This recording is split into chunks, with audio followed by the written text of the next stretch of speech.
Good afternoon, everyone. The March 25th, 2025 meeting of the Seattle City Council will come to order. It is 2:03. I am Sarah Nelson, Council President. Will the clerk please call the roll? Councilmember Hollingsworth. Present. Councilmember Kettle. Here. Councilmember Moore. Councilmember Rink. Present. Councilmember Rivera. Present. Councilmember Saka. Here. Councilmember Solomon. Here. Councilmember Strauss. Present.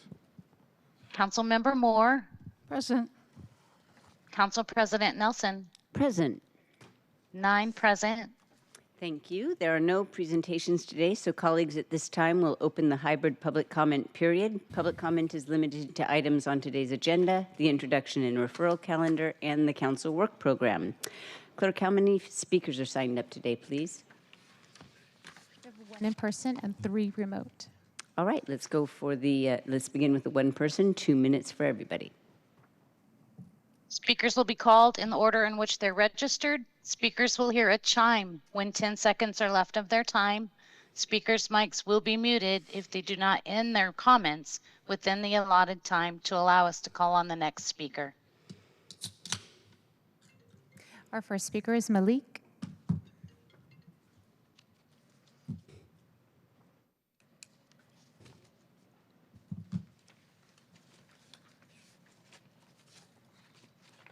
Hello. Is this? We can hear you. Really close. Hello? Okay. You can raise it. There you go. Hi, council members. I'd like to start by introducing myself. I'm here from the University of Washington, representing the Tech Policy Lab that's hosted inside of the law school there. I wanted to bring to you guys' awareness an event that we're going to be having next week. It's on Thursday evening at 7 p.m. We're going to be hosting a distinguished lecture with Alondra Nelson.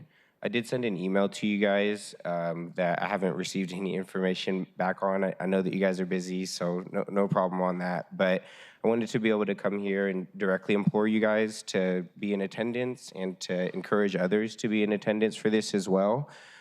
She was a deputy assistant to President Biden in the previous White House administration, and she was on the Science and Technology Task Force.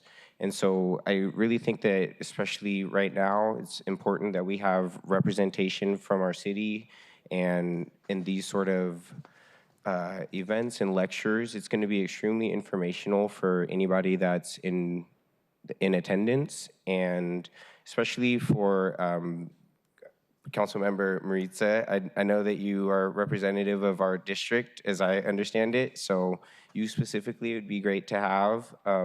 Not that anybody else is any less welcome, but also for Councilmember Alexis and for Councilmember Sarah, our citywide representatives. It would be great to have you guys, or anybody from your office, or anybody who you think it would be relevant information for, to be in attendance. So yeah, thank you for your time, and I hope to see you guys there. Thank you. That was our last in-person speaker. A reminder to our remote speakers, please press *6 after you have heard the message that you have been unmuted. Our first remote speaker is Charlotte Kane Amaro, followed by Ashley Ford. Go ahead, Charlotte.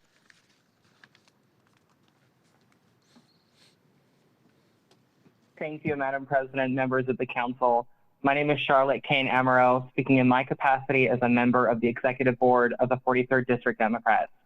I'm speaking today on Council Bill 12950. At our most recent meeting, the 43rd District Democrats unanimously approved my resolution affirming the rights of transgender, gender nonconforming, and gender expansive people to freely exist in the United States without fear of discrimination or hate crimes.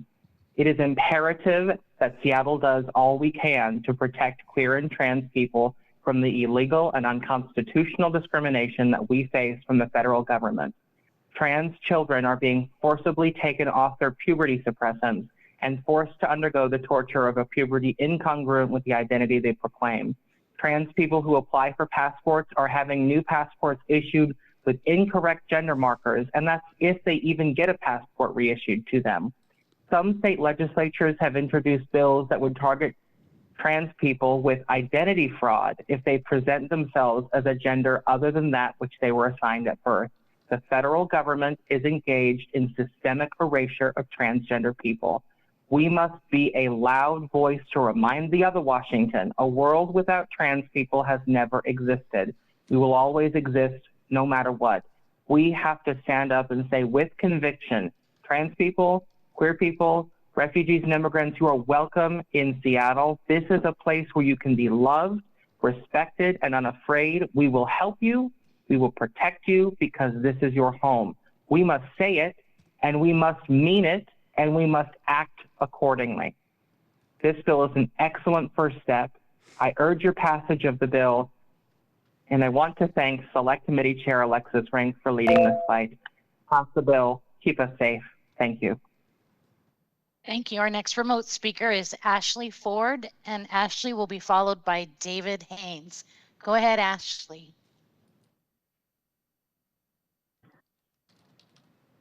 Hi, City Council. This is Ashley Ford. I use she and they pronouns, co-chair of the LGBTQ Commission. I'm here today to speak in favor of the Welcoming City Ordinance, and in particular want to share the formal endorsement from the LGBTQ Commission of Amendment B being brought by Councilmember Rink's office to impose trigger legislation on this ordinance. I've spoken in many city council meetings, committee meetings, especially recently, and I've heard really affirming general consensus from the council, mayor's office on wanting to stand up for queer Seattleites. And I really want to thank you for the affirmation that we want to be a welcoming city and that we aren't backing down to federal threats. On that note, I've also heard many requests for tangible actions that can be taken and ways that you all as city council members can do something. To that, I want to respond and encourage you all to take just one step that it will, small step that is crucial to really helping us move forward and continue this work that we're working on here today. Move outside of the typical policy and procedure conversations that we have in these spaces. That one recommendation is to listen to queer community, listen to community members like the person who spoke before me today, thank you. Listen to us on the LGBTQ Commission who freely give our time to advise you on queer issues, as well as your queer colleagues. Know that there's nuance when navigating these changes that have historically harmed and sometimes even killed members of our community that may not be understood firsthand and may take some time to really dig deep into. We really view this trigger law designation as crucial to ensure that the higher resource state courts handle infractions on state shield laws until or unless they become weakened or eliminated. As the federal government targets cities nationwide for their efforts to protect queer constituents, we must take critical action to prohibit out-of-state and high-resource anti-LGBTQ efforts to bypass our local community protections. We appreciate. Thank you. Our last remote speaker will be David Haynes. Go ahead, David. Hi, thank you, David Haynes. If people are still in doubt as to why Trump got elected with a mandate, just look at the agenda on the Seattle City Council today. They want the whole nation to know that you can kill off your unborn baby and call it reproductive health, with no pro-life option for a mother like adoption. And they're sexualizing children with perverted interpretations of biology, trying to gouge insurance to cover sex changes for kids and adults, proving Democrats don't have the best interest of other people's kids.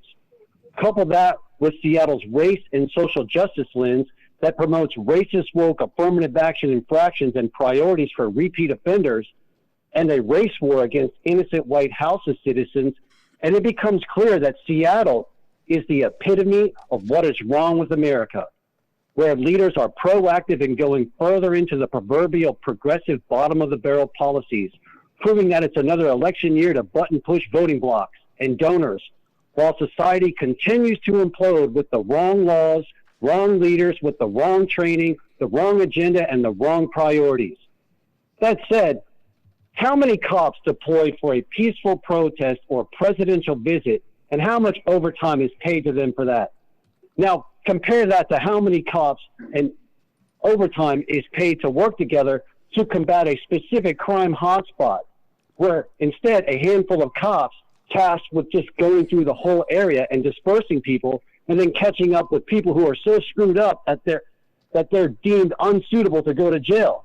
They don't even get bothered to be trespassed or questioned to find out where they got the judge to go shut it down. And where is the laws to keep the service providers accountable? I know for a fact that there's some wraparound services who provide subhuman accommodation to drug addicts, and they claim expert at solving other people's problems, but they're not kept honest by the King County Regional Homeless Authority. Where are the laws to take over the... Thank you. That was our last remote speaker. Thank you very much. The public comment period is now closed. All right, moving on. If there is no objection, the introduction and referral calendar will be adopted. Hearing no objection, the introduction and referral calendar is adopted. And if there's no objection, the agenda will be adopted. Hearing none, the agenda is adopted. We'll now consider the proposed consent calendar. Items on the consent calendar are Council Bill 120959, which is the payment of the bills, one appointment from the Governance, Accountability, and Economic Development Committee, and 2 appointments from the Land Use Committee. Are there any items that council members would like to remove from today's consent calendar? All right, hearing none, I move to adopt the consent calendar. Is there a second? Second. Thank you. It's been moved and seconded to adopt the consent calendar. Will the clerk please call the roll on the adoption of the consent calendar? Councilmember Hollingsworth? Yes. Councilmember Kettle? Aye. Councilmember Moore? Aye. Councilmember Rink? Aye. Councilmember Rivera? Aye. Councilmember Saka? Aye. Councilmember Solomon? Aye. Councilmember Strauss? Yes. Council President Nelson? Aye.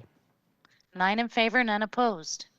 The consent calendar items are adopted. Will the clerk please affix my signature to the minutes and legislation on the consent calendar on my behalf? Okay, item 1. Will the clerk please read the title of item 1 into the record? The report of the City Council, Agenda Item 1, Council Bill 120955, relating to federal funding, authorizing department directors to accept certain grants and pass through funding in 2025. Thank you. All right, I move to pass Council Bill 120955. Is there a second? Second. Thank you. Councilmember Strauss, as sponsor, you are recognized to address the bill.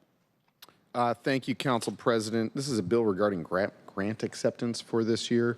Our next grant acceptance and approval bill will be in the Finance, Native Communities, and Tribal Governments Committee on April 16th. Thank you, Council President. Thank you. Are there any comments or questions from colleagues? All right, seeing none, will the clerk please call the roll on the passage of the bill? Councilmember Hollingsworth? Aye. Councilmember Kettle? Aye. Councilmember Moore? Aye. Councilmember Rink? Aye. Councilmember Rivera? Aye. Councilmember Saka? Aye. Councilmember Solomon? Aye. Councilmember Strauss? Yes. Council President Nelson? Aye. 9 in favor, none opposed. The bill passes and the chair will sign it. Will the clerk please affix my signature to the legislation on my behalf? And now will the clerk please read item 2 into the record? The report of the Finance, Native Communities, and Tribal Governments Committee, Agenda Item 2, Appointment 3094, appointment of Kiersten Grove as Director of the Department of Finance Administrative Services for a term to March 1st, 2029. The committee recommends that the appointment be confirmed. Thank you. Councilmember Strauss, as chair of the committee, you're recognized in order to provide the committee report. Thank you, Council President. Everyone was able to see Kiersten Grove's first presentation at the Select Committee. It was wonderful to have her back. Thank you all for the additional questions that you added to her appointment packet. I can tell you it is with great excitement that I bring forward this appointment to you today. FAS, in my opinion, is the backbone of our city. FAS are the folks that rent buildings to other departments, such as ourselves. We had a great conversation in committee about my D6 district office that is not owned by FAS, but they rent it out. And it just demonstrates all the different layers of the city that FAS navigates for us, including for-profit tenants at places like the Seattle Center Armory. They also maintain our motor pool fleets, whether that's for the motor pool that we have access to or the fire engines that are also repaired. They're the ones that publish the RFPs for any department in our city. They're the ones that implement the levies and collect taxes. FAS is also in charge of our consumer protection departments and our customer service bureaus. So for everyone in FAS who works at a front desk on behalf of the city of Seattle, thank you. We see them here in the city, in City Hall, and we see them all across our districts. They also implement the Find It, Fix It app, and under the last 4 years, or under the last 2 years specifically, I've seen great improvement in the Find It, Fix It app. And they can only get the tickets to the departments responsible for that work. So any problems that are going on with Find It, Fix It is also not their fault. We can go and look at those departments. Actually, a really positive part of the conversation that we had at committee, where COO Marco Lowe, when asked that question of why isn't it working for those specific departments, he took accountability for that. So Kiersten, it's with a great honor that we put forward your permanent appointment as the Director of Finance and Administrative Services. Colleagues, I urge a yes vote. Thank you for that report. Council members, if you were not at committee to sing the praises of Kiersten Grove, you are welcome to do so now or ask any questions you may have. All right, seeing none, will the clerk please call the roll on the confirmation of the appointment? Councilmember Hollingsworth. Yes. Councilmember Kettle. Aye. Councilmember Moore. Aye. Councilmember Rink. Yes. Councilmember Rivera. Aye. Councilmember Saka. Aye. Councilmember Solomon. Aye. Councilmember Strauss. Yes. Council President Nelson. Aye. 9 in favor, none opposed. The motion carries and the appointment is confirmed. Congratulations, Director Grove. You are recognized at this point to provide comments to the council and members of the public. Why don't you step on up?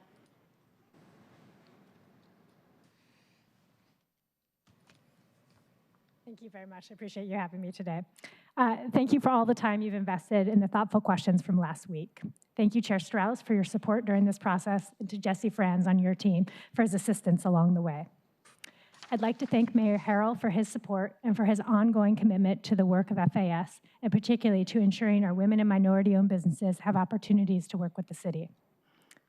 I'd of course like to thank Marco Lowe, Kay Lee, Dan Nolte for their assistance and their time. They each have been invaluable throughout this process. And while FAS is largely an internal services department, our key community partners, including Tabor 100, labor, and our small businesses are essential to ensuring that we provide excellent service. And I want to thank them for their support and for the work that they do on a daily basis to keep our city working. I'd of course like to thank my fellow cabinet members for their mentorship and assistance, and in particular Fire Chief Scoggins and the Human Services Department Director Kim. And most importantly, my partner and our son for their humor and patience with my work at FAS and really during my entire time with the city. FAS has a wide-ranging portfolio of responsibilities, including building and maintaining city facilities, such as our fire and police stations, supporting Seattle residents in all of our neighborhood customer service centers, administering the city's regulatory programs, procuring, maintaining, and fueling the city's fleet vehicles, and running the Seattle Animal Shelter. Just on our way over today, I saw our team working on the Seattle Municipal Tower Elevator Modernization Project. I passed our consumer protection team helping people with licensing. I saw our property management and janitorial team setting up for an event, and our customer service bureau answering community questions about city services. I can't say enough about the amazing work of our almost 500 employees. They are truly the backbone of the city and play a part in nearly every element of city service. I believe strongly that the internal, often unseen work of city government has the ability to catalyze the most significant impacts, and this is the work of FAS. None of this would be possible without our FAS leadership team. I want to thank them for all they do to promote a work environment that fosters growth, collaboration, and excellent customer service. And I want to particularly thank our Purchasing and Contracting Division Director, Presley Palmer, and our Director's Office team, Mickey, Jesse, Adrian, Melissa, Jesse IE, Sherry, and Andy, for everything they do to support our team on a daily basis. They make me proud of being a part of FAS. I'm so honored to be the FAS Department Director, and thank you again for your support during this process. I look forward to working with you all. Thank you. Thank you very much, and congratulations again.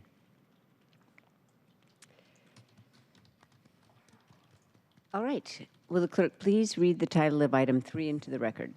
The report of the Governance, Accountability, and Economic Development Committee, Agenda Item 3, Council Bill 120950, relating to affirming the City of Seattle as a welcoming city, supporting access to reproductive health care services and gender-affirming treatment in Seattle, extending the responsibility of city employees to protect the provisions of reproductive health care services and gender-affirming treatment. The committee recommends that the bill pass as amended. Thank you very much. As chair of the committee and sponsor of the legislation, I'll address the bill and then open the floor to comments. Earlier this month, the mayor's office sent us this legislation to conform Seattle law with the Washington State Shield Law, supporting access to reproductive health care services and gender-affirming treatment. The proposal creates a firewall preventing city employees from being used to enforce harmful and restrictive laws from other jurisdictions. The mayor's office drafted the bill in cooperation with the city's LGBTQ Commission, and it also has the support from the GSBA and Seattle Pride. Key provisions of this ordinance of the council bill include making Washington State's Shield Law enforceable at the city level, provides the authority for the CAO to bring a civil cause of action for interference with protected health services that would be created in the municipal court. Now, such a cause of action is available under Washington courts in state law, but proposed SMC 14.115.040 would create one available through the municipal court as well. And then finally, it prohibits city employees, including those in public health, social services, and law enforcement, from cooperating with out-of-state attempts to penalize reproductive or gender-affirming care that is legal in Washington.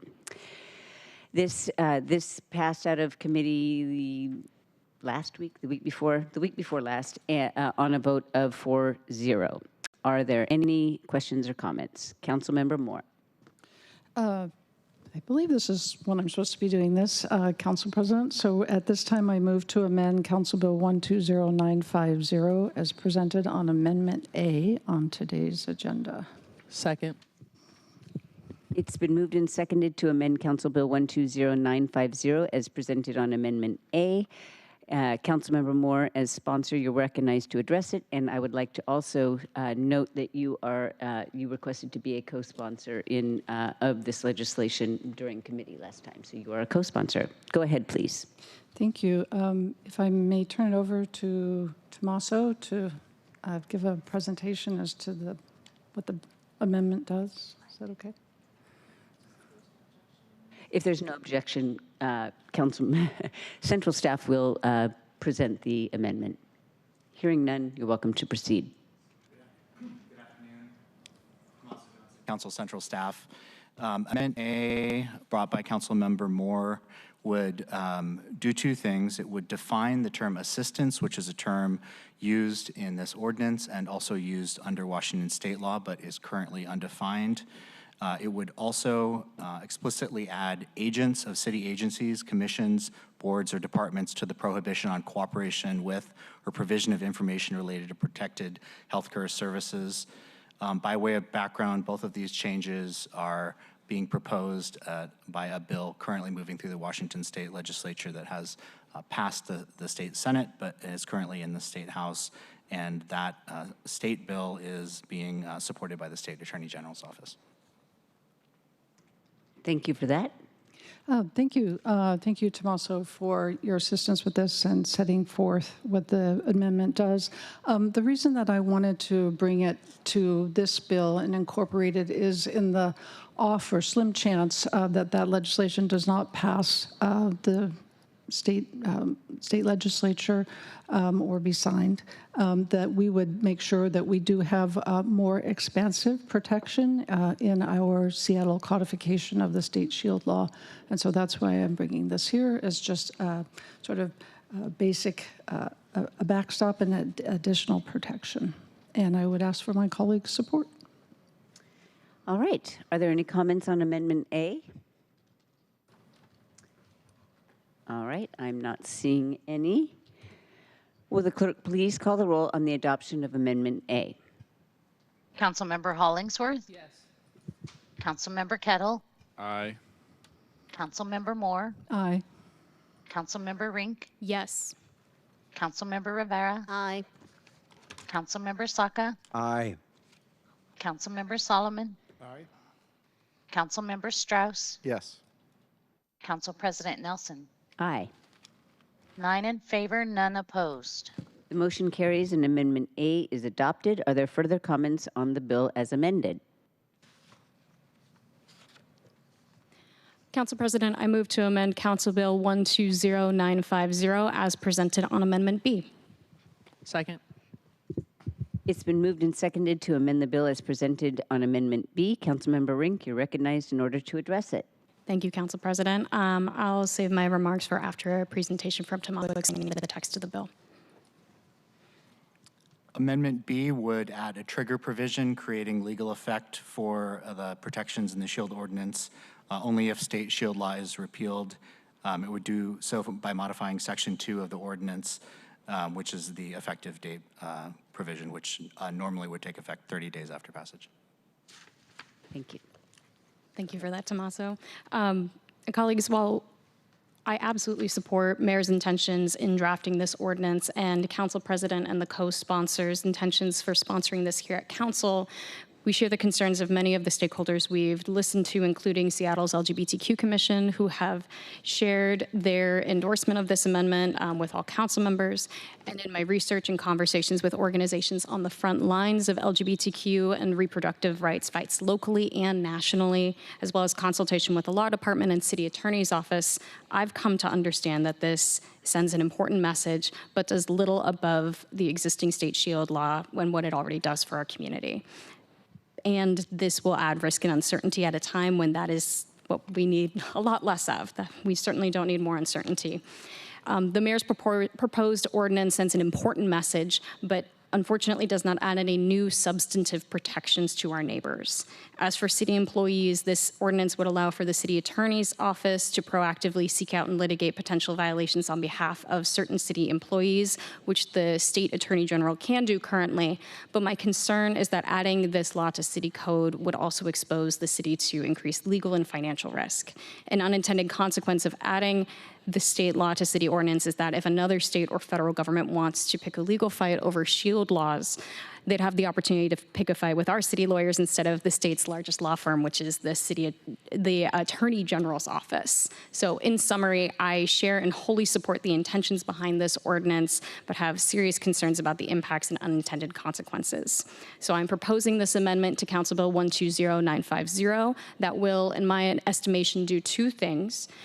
First, ensure that Seattleites will be protected by a local SHIELD law, even if the state SHIELD law goes away for any reason. And second, ensure that Seattle will not be singled out and targeted for its SHIELD law by another government that's looking for a legal fight against a smaller team than the state attorney general's office already has at the ready. Colleagues, I ask for your support on this amendment. Thank you. Thank you. Are there any questions or comments on this amendment?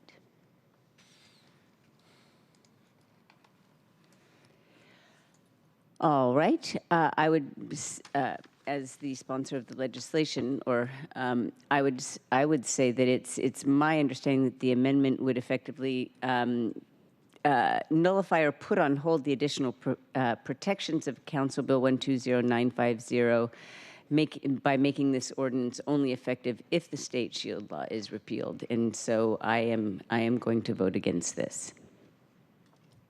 Councilmember Hollingsworth. I think Councilmember Moore was first, but Councilmember I Moore. don't, whatever is Okay. best. Okay.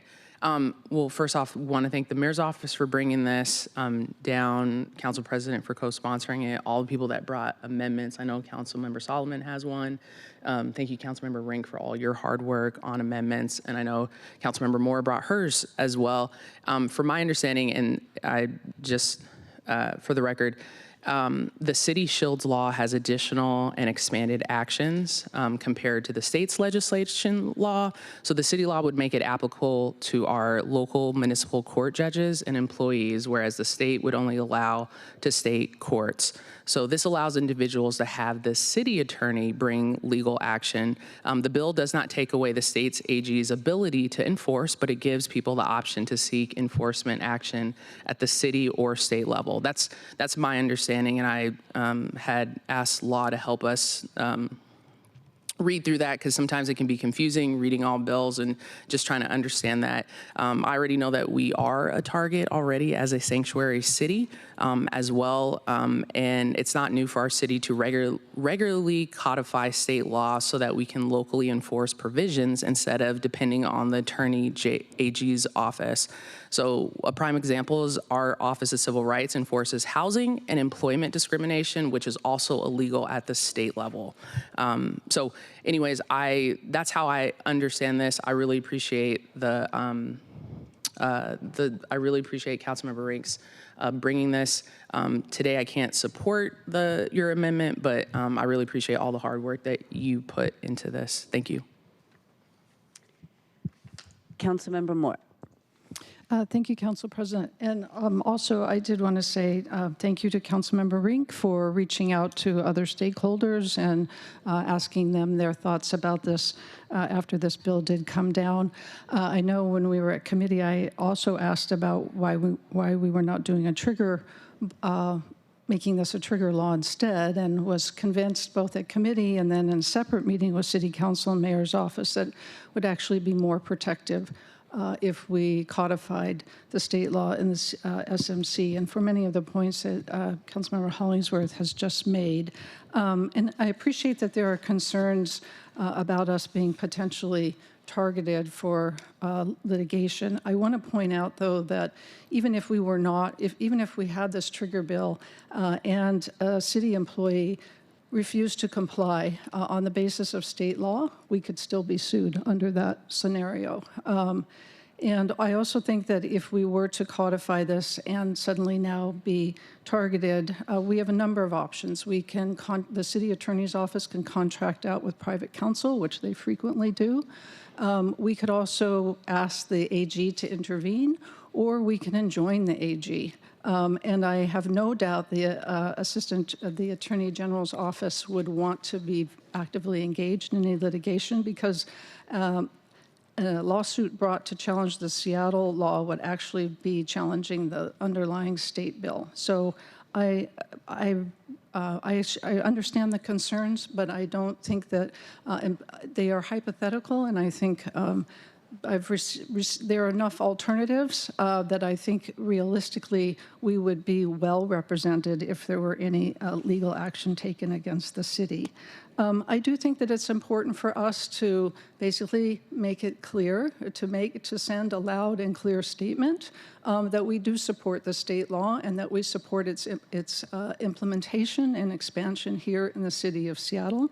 And I would hope that, in fact, it might serve as an example to other jurisdictions. Seattle is often serving as an example to other jurisdictions that they follow suit. So perhaps it would give others a sense that they would be okay to follow suit as well. And basically, for those reasons, I don't share the same concerns, although I appreciate that they have been aired. So for those reasons, I will not be voting for the trigger amendment. Thank you. Okay. Any further questions? Comments? Okay. Seeing none, would you like to go ahead and have the last word? Certainly, thank you. I think just taking a moment to clarify a point that just was raised, I want to be clear that our folks who work in municipal courts are covered under our state law. Everybody who is a Washingtonian is covered by the SHIELD law, so I really want to make that abundantly clear for anybody who may be listening.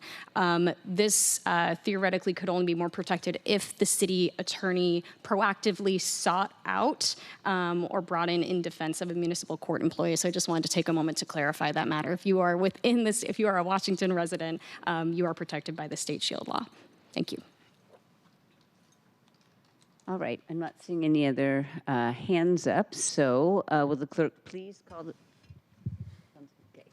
Council members, will the clerk please call the roll on the adoption of Amendment B? Councilmember Hollingsworth? No. Councilmember Kettle? No. Councilmember Moore? No. Councilmember Rink? Yes. Councilmember Rivera? No. Councilmember Saka? Nay. Councilmember Solomon? No. Councilmember Strauss? Yes.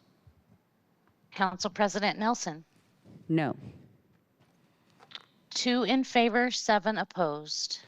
The motion fails and Amendment B is not adopted. Are there any further comments on the bill as amended? Councilmember, Whoops, wait, okay. okay.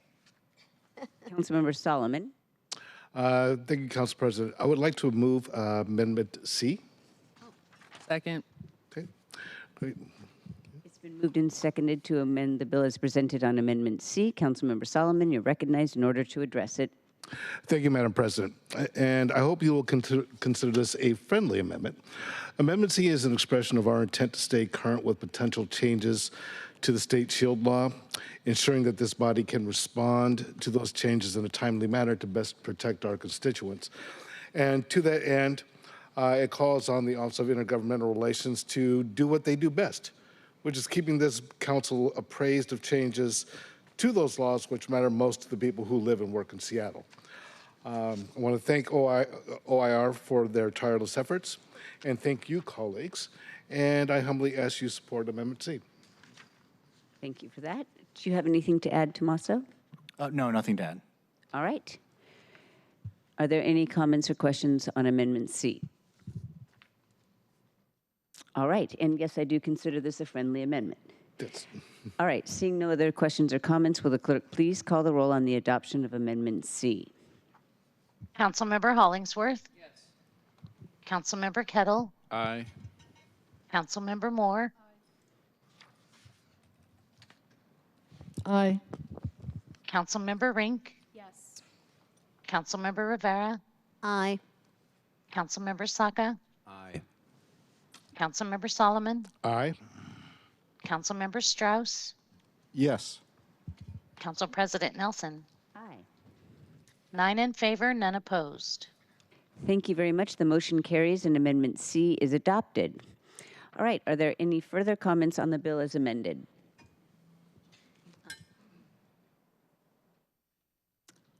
Councilmember Rivera. Okay. Now we're making comments on the full bill. Yes. Correct. No more amendments. Correct. Thank you.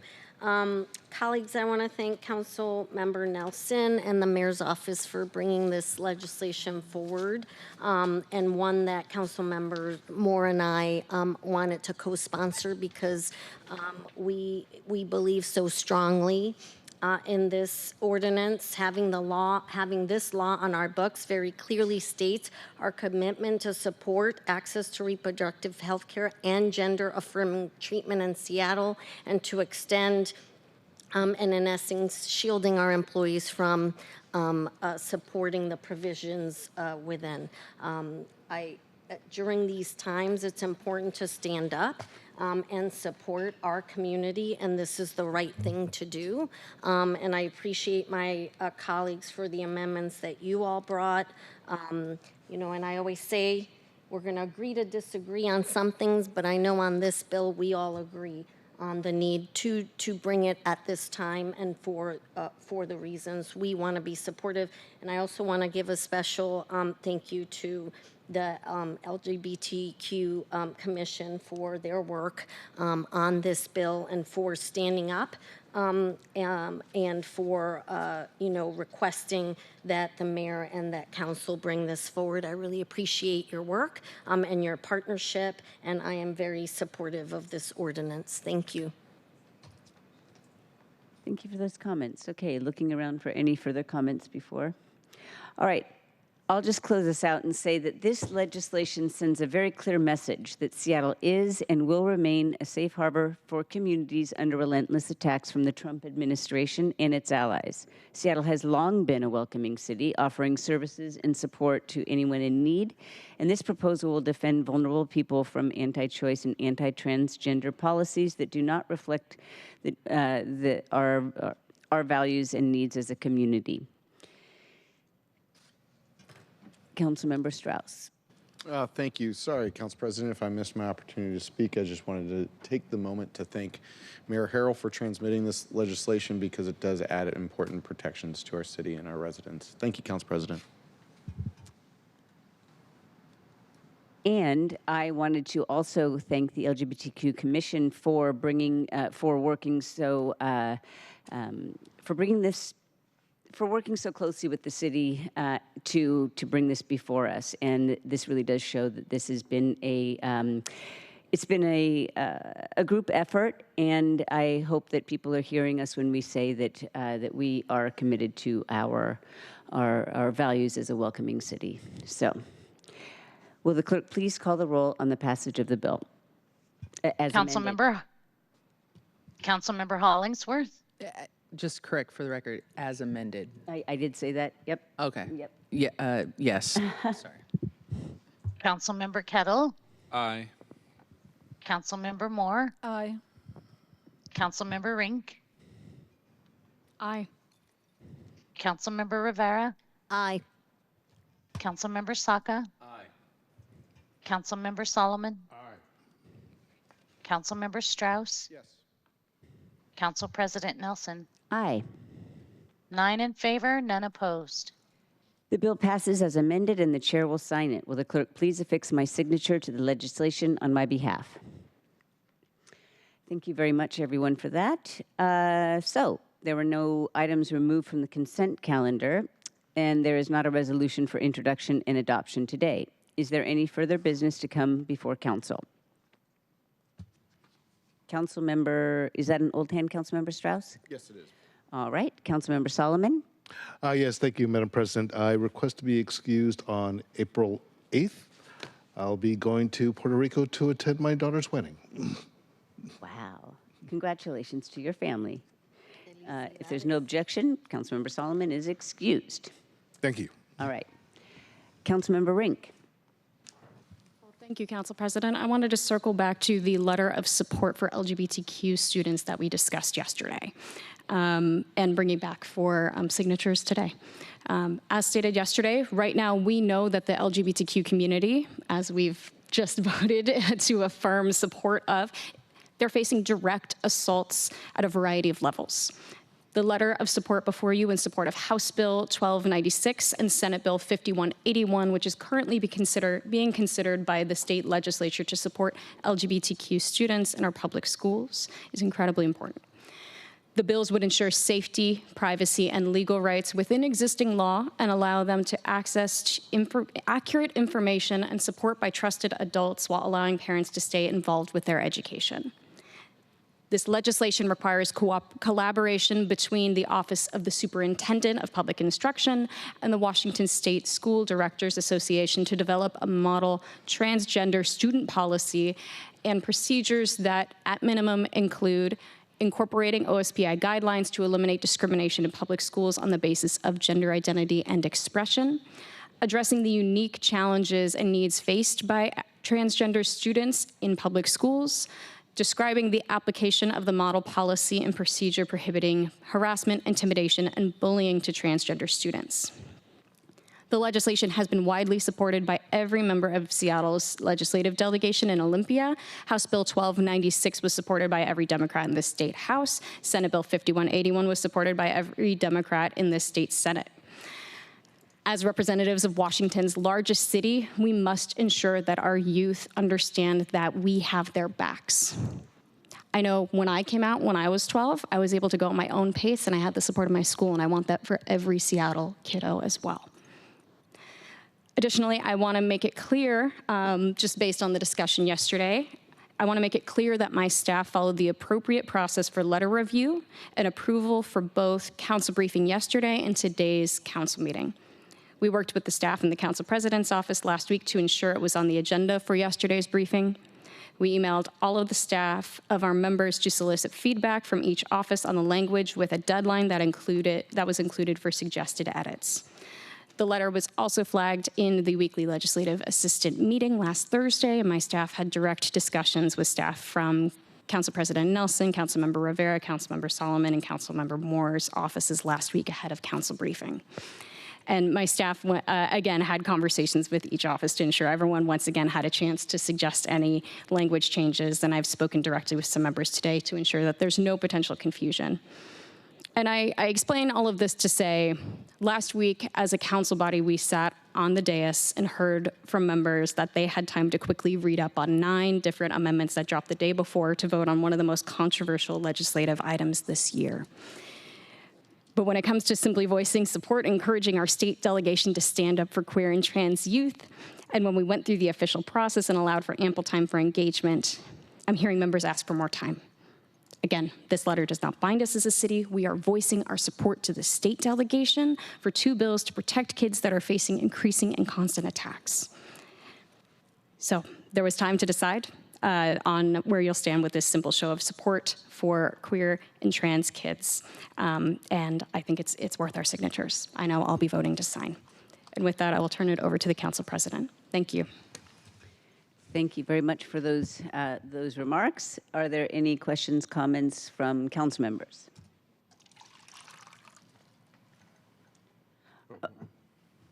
Councilmember Moore.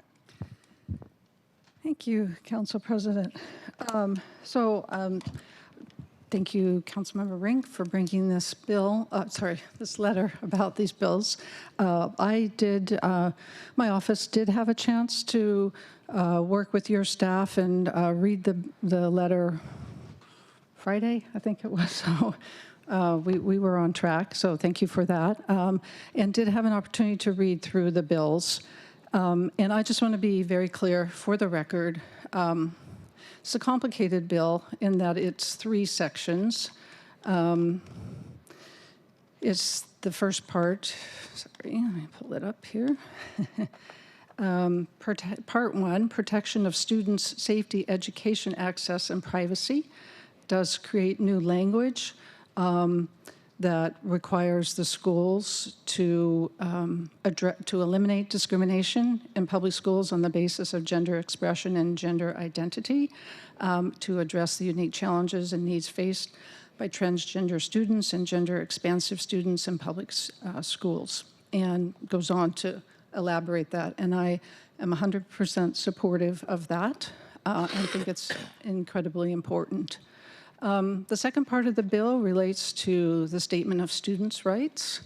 And then the third part of the bill is a statement of rights of parents and legal guardians. So while having raised 3 boys through the Seattle public school system and having experienced our own challenges in the school system with bullying and hazing and a very unresponsive school administration, and having tried to get access to academic records and help, I'm very, very familiar with this process and the frustrations of a parent. And I'm very much supportive of students having their rights and parents having rights as well. But in looking at this bill, there are some provisions in which I am not entirely comfortable. Some are relating around to the time frame of which records are to be released. I happen to think 45 days is too long a time to wait to have records released to parents. There are some other provisions of the bill around parent rights that are concerning to me.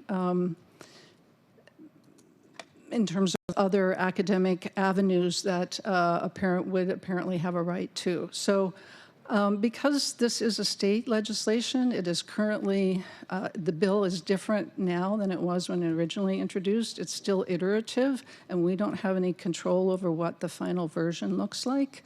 I am not comfortable at this point because, as I said, there are pieces of this that I would like to see changed.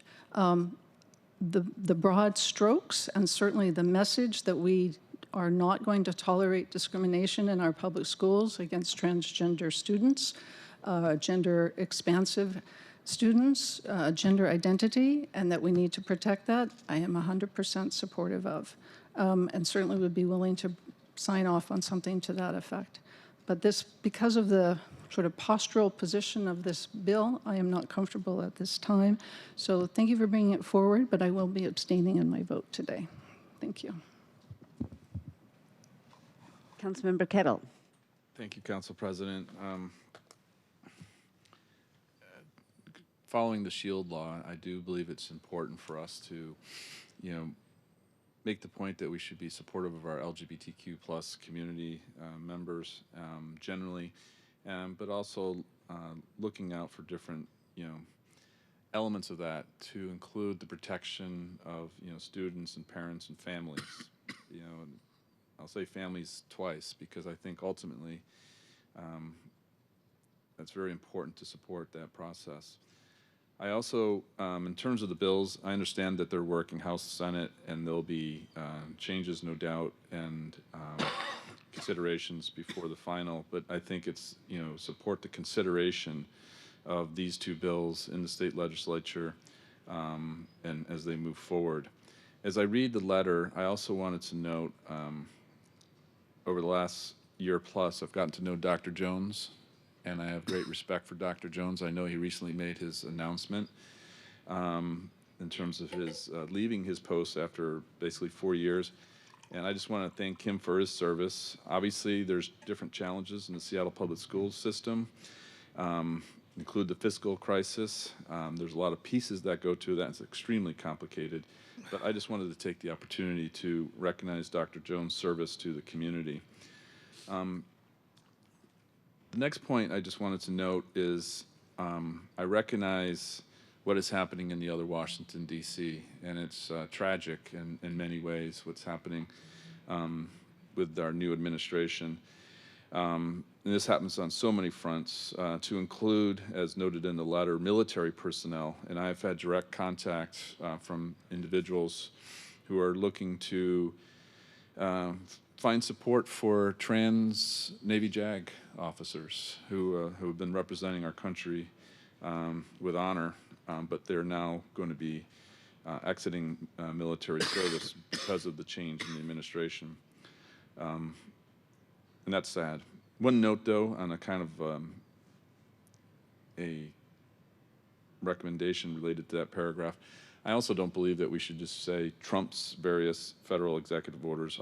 I think whether for or against, he is president, so I would recommend being President Trump's various federal executive orders or the Trump administration's various federal executive orders, because I think if we get to that point where we're just calling the president by the name, his last name like that, I think that just opens us up for,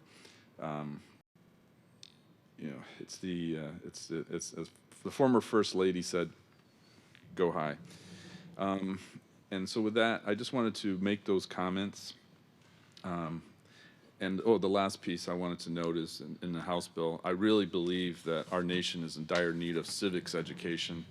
It is sad that, the most that some people may get is Schoolhouse Rock. And we need to have greater civics education. We need to have this understanding of what's happening related to our democracy, related to the rights that we all hold, those inalienable rights, and how to make ourselves a more perfect union. And I think because of the lack of understanding about our civic world is undermining our democracy. And I think that if everyone had a better sense of our civic laydown in terms of our democracy, I think we would be in a better place. And this is on both sides of the political spectrum and those in the middle as well. And this is one area that saddens me greatly. As somebody who comes from a red part of a blue state and as a former military officer, I see this play out constantly, and it saddens me greatly. And I think this is something that we need, and I think it help us protect our rights long term if everybody understood, particularly as I see reports now, going after the federal court system. It's unbelievable. So with that, I just wanted to make those comments, Councilmember Rink, and I'll support the letter, recognizing Councilmember Moore's point. But I think moving forward and showing support for our LGBTQ community, who's really, for lack of a better phrase, a canary in a coal mine related to our democracy, I think it's important to make that statement. So thank you. Councilmember Rivera. Thank you, Council President. I want to thank you, Councilmember Rink, for your work in this area. I know that this is something you care a lot about, as I do. And I really want to thank you for making time today to talk to me about this letter and some of the concerns I had with the structure of the letter. I want to say that, as we clearly indicated in passing Council Bill 120950 today, of course I support trans and LGBTQ plus kids' rights and the rights of all students broadly, and that includes privacy in the schools. I had 2 daughters in Seattle Public Schools. I have 1 left in Seattle Public Schools, and I very much respect their privacy. And I understand that not all families are like our family, and that some students don't have the support of their families, and so the privacy piece is important. However, related to this letter, and I did share with you, Councilmember Rink, I have some statements that give me pause unrelated to the policy. I'd like to address some of these for the record. As I stated yesterday during our council briefing, the city has no authority over Seattle Public Schools. SPS is governed by the Office of Superintendent of Public Instruction, as we all know, OSPI, at the state level. If a school is in violation of state law, parents or students would need to seek recourse and enforcement from OSPI. I don't want to leave the impression that these issues are under city authority, particularly because we would have no ability to enforce these laws. Regarding the language about budgetary issues faced by SPS, this paragraph is not relevant to the bills mentioned in the letter and also leaves the impression that the city has authority over SPS's budget, which we of course do not. While we may be supportive of the policy in these bills, this letter is not a commitment to SPS that the city can or will cover their financial needs. That is the state's responsibility. Nothing in this letter presupposes the city will cover SPS's deficit, just as the state would not cover the city's deficit and vice versa.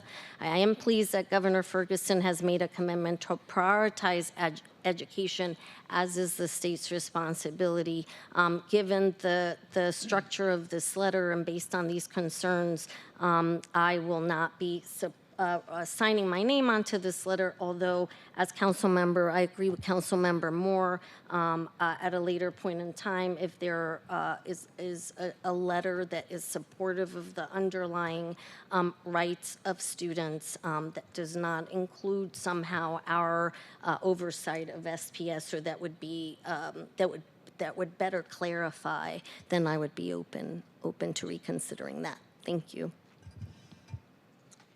Councilmember Strauss. Thank you, Council President. Just taking a moment to echo some of Councilmember Kettle's comments regarding proper acknowledgement of position or administration. Wondering to the sponsor if we can make that change. I know it's too late for the draft that's been distributed, but if we can make an oral or verbal amendment, just adding president in front of the name, that would help me. I'm seeing a nod, so let the record show that change will be made. Wonderful. I'm looking forward to supporting the letter. Thank you for putting this together.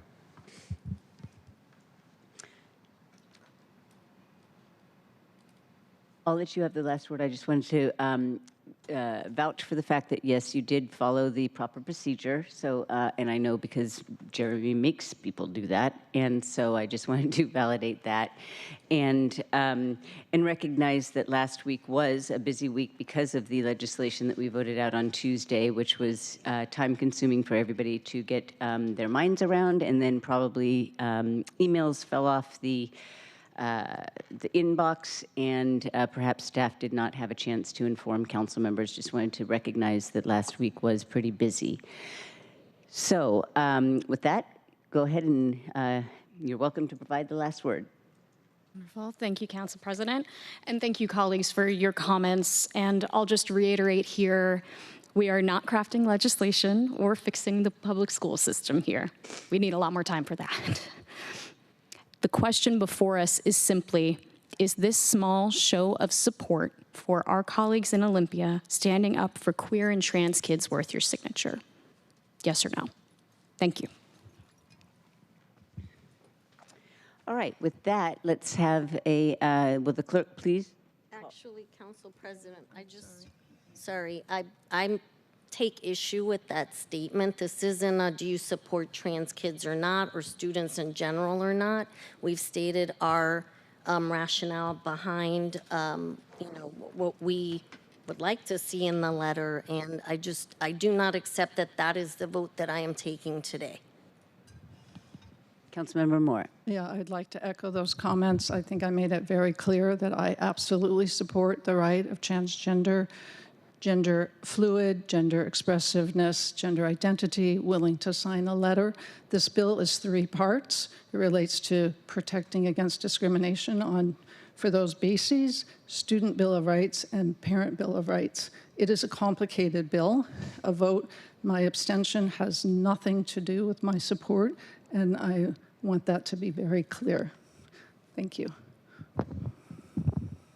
And before we get signatures, I will remind people that there are many ways that we can express support for support or opposition to bills in Olympia, by signing in pro or con, by talking to legislators in Olympia ourselves, by writing a letter on our own individually to our delegation or members, individual members therein. So it's sometimes hard to get a handle on just the legislation before us, the city legislation, and I recognize what you said about this being having 3 parts, and you might agree with some of them, but not others. So just wanted to make sure that people reach out to OIR Olympia staff to keep apprised of pieces of legislation that you are tracking and monitoring and care about, so you know other ways to express your support or opposition.